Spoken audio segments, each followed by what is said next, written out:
COP27 is Africa's COP. It's an opportunity for the continent to tell its own story, its own authentic story of climate change. Historical responsibility for climate change is not really shared equally. Africa's share of that responsibility remains minute, but the burden of climate change is shared. And actually, Africa's share is disproportionate compared to its responsibility. We have today a situation where many African families, communities, countries are bearing the brunt of climate change. So climate change for Africans is not just some theory, or academic quest. It's actually a matter of life and death. There is also the issue of technology. Technology transfer, knowledge needs to be adopted in order to fast-track Africa's adaptation.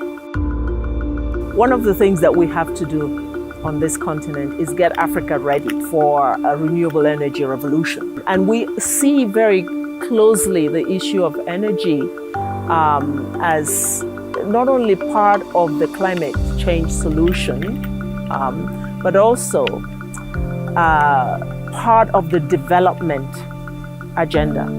Today, Africa is still lagging behind in terms of access and affordability of energy. We have energy poverty. Sustainable energy for all is an instrument of the UN to begin to crack this issue of how do we crowd in support to tap into renewable energy, which Africa has in abundance. So our partnership with SE for All allows us to work together towards readying Africa for that revolution on the renewable side. In this conversation, we shouldn't just treat Africa as, a country where one template applies. We need to recognize the diversity of the continent and the fact that what, is good for one country may not necessarily apply to another. So this idea of differentiating the analysis so that we can customize solutions is something where we've agreed we can do with SE for All.